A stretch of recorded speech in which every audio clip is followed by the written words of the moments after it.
even well-meaning people can sometimes give some pretty terrible advice when it comes to breastfeeding. I know I've seen it in my work as a doula. And today I'm bringing in an expert. So Allison is back again. Allison Tollman from New Little Life. She has her own YouTube channel. I'm going to put a link down below called New Little Life. She is an internationally board certified lactation consultant. She is a licensed practical nurse, a doula, a certified childbirth educator. She has her own 3 boys herself. She's the perfect expert to go to talk about some bad advice that you might be getting and what to do about it. There are lots of tips out there, and some of them are awesome and can be life-changing, and some of them are really detrimental and just plain like not good. And so, I mean, is there like bad advice that you keep hearing over and over again about breastfeeding? Yes. Okay. So there's a lot of bad advice about breastfeeding out there, but one in particular that really is my passion is the thought that you need to pump to build or maintain your milk supply. Yeah. And this is just not true, especially if you're exclusively breastfeeding. Now, if you're pumping, if you've got issues, like I'm not talking to you, I'm talking to breastfeeding moms. You can trust the process. We just talked about this in a previous video. You can trust that things are going okay and that the natural process will work. Breast pumps have a great place and have saved many moms' experiences and been a huge part of their role. So I love them. We talk about them a lot on my channel. Like I really do love them. And Right. they're good, but they can also cause a lot of problems. If you're just pumping because you think you need it to bring in your milk supply or you need it to establish your supply and you're breastfeeding, it can actually cause a lot more stress and work for yourself than you would think. It can actually create an oversupply, which might sound good at the first glance, but it can cause so many problems. We actually have a whole lesson on this in one of my courses that I have because it's a big problem, and we're seeing it more and more often with moms. I think because they're jumping onto breast pumps too early and with no need. So your baby can manage your milk supply just fine, pending that everything else is working. They don't have any tongue ties or things like that. So there's really no need to grab a breast pump if you don't need it. That's just bad advice. That is so clearly said. And though I think it is hard, right? Your insurance company pays for a breast pump. So you got to get the breast pump. And I then should be using this. They gave it to me. It's necessary. Right. And it does, the idea of like, okay, I've got this thing. I got to figure out what to use. I got to store up this milk. I see these pictures on Instagram of people with their freezers full of milk. Why is that such a bad thing? But dealing with that oversupply, I know I've witnessed it with clients that it can be really rough. Yeah. And stressful, just stressful. If breastfeeding is going well, adding that stress of like when to pump, how to pump, manage it, putting that in, if you don't really need to, then you never get a break. You always have to deal with that extra milk. Tell me, I hate this. I'm not trying to bash nurses. We love labor and delivery nurses.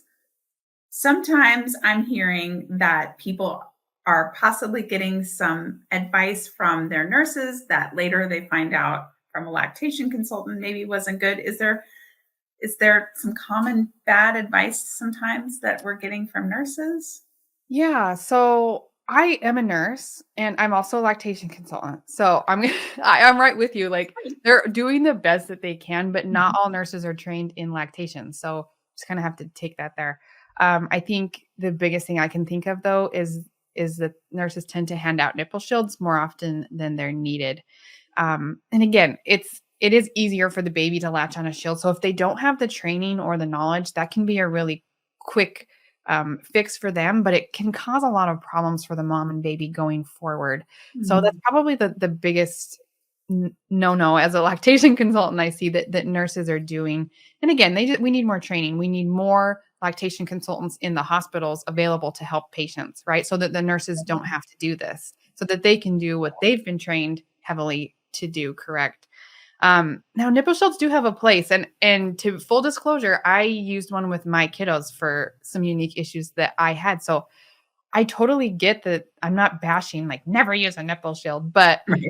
add it unnecessarily, it can cause more problems than you needed to have. So that's probably the one thing I see the most often in the hospitals that I, as a lactation consultant, I'm like, oh, stop doing that. Fix Right. the problem that you were presented with. It's probably a really easy fix because now I'm having to get this baby and mom off the shield.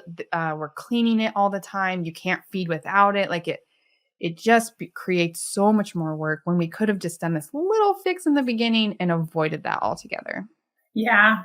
And I am in total agreement that nurses have such a huge responsibility, and they're always given more too. I feel like they're given more, especially with charting and everything. It's like Uh, they just have so much that if we had more readily available lactation consultants, they could, really bring in the experts easier. So we've talked about nurses, just general advice. Another sticky situation I feel like is tips from family and friends. Are you yeah. seeing any, or what do you think about advice from family and friends? I think sticky situation is the appropriate way to phrase that because we need a community. We need mom friends and family and partners, like whatever. We need support to survive parenthood. So sticky is the right word because again, you kind of have to remember that everybody has their own limited experience. So if you're talking to your mother who gave birth 30 years ago, the culture was quite different. And it was like the height of the formula phase. You just showed up. Your baby was delivered for you, and you went home. It was different, and everyone had their own experience, right? So you have to remember when you're taking advice from mom friends or from Facebook or Reddit. We were just chatting about that. Just Mhm. this is a very limited scope of this person's advice. So just take it with a grain of salt. Um, if I did have to pick one piece of bad advice though that I see a lot from passing around, it would probably be to just give a bottle, right? And so whenever you're having a hard day or a challenge with breastfeeding, well-meaning people just be like, just give a bottle. It's fine. And they're right. It is fine to give a if Right. that works for you. But if your goal is to breastfeed exclusively and for a long period of time, giving a bottle too early or often can cause you some real difficult struggles to get with. But I actually see this most often with partners because Mhm. they want so desperately to help you Yeah. and feed the baby, like, you have to do everything, and it doesn't seem fair, and it's not fair. When I get to talk to whoever created this system, I'm gonna tell them that it wasn't quite divided evenly, and they want to help, so I feel like this is a really common recommendation from partners especially or, grandparents, anyone else involved with your baby. "Let me feed the baby for you. This will help you. This will make it easier." And the case really is if you have long-term breastfeeding goals, is it may not make it easier long term, maybe in the moment, but it can really cause some problems and a difficult cycle to break out of Mhm. if you give a bottle too early.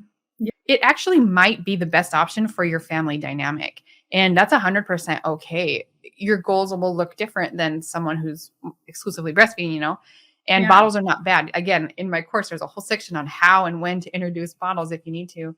But gosh, it's tricky, but don't be afraid if this is part of your plan or part of what's going to make breastfeeding work for you, or just help you manage life in a better way. Don't be afraid of it either. Again, with the well-meaning advice, just don't be afraid again, like we learned in birth. I'm sure you've taught this in your childbirth class. Just a kind but firm direction of saying, this is what I want and this is how I'm going to do it for now. I may change my mind later, but this is what I want right now. Thanks for respecting that for me. Yeah. I think can be all it takes to really just recommit and explain to the person, this is important to me. Just help me in these other ways. I don't want Yes. to do this one suggestion that you just recommended, you know? Yes. I love that. Help me in these other ways. Hey, your Yeah. help in making a meal is so Yes. valuable. Like, if you could help me in that way, that would be great. I am definitely a fan of learning online, learning at your Mhm. own pace. And I know you have some great options for that. Can you share a little bit about what your courses are about? Yeah, we do have some good options to learn even more. A lot of the topics we talked about today, even more in depth, but you can find more information on online learning, specifically on breastfeeding and pumping.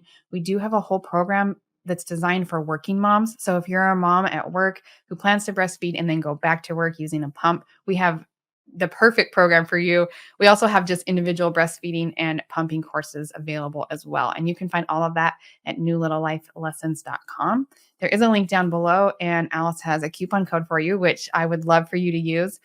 She also has some great classes too, and we like to partner together because she does a lot of the childbirth education stuff, and I can help with the breastfeeding and pumping stuff. So you can find those links down below. But again, that's newlittleLifeLessons.com. Allison has a ton of great information. One of the favorite videos that I have found on her channel is 5 Reasons Not to Pump. I'm going to put it right here for you to check that out.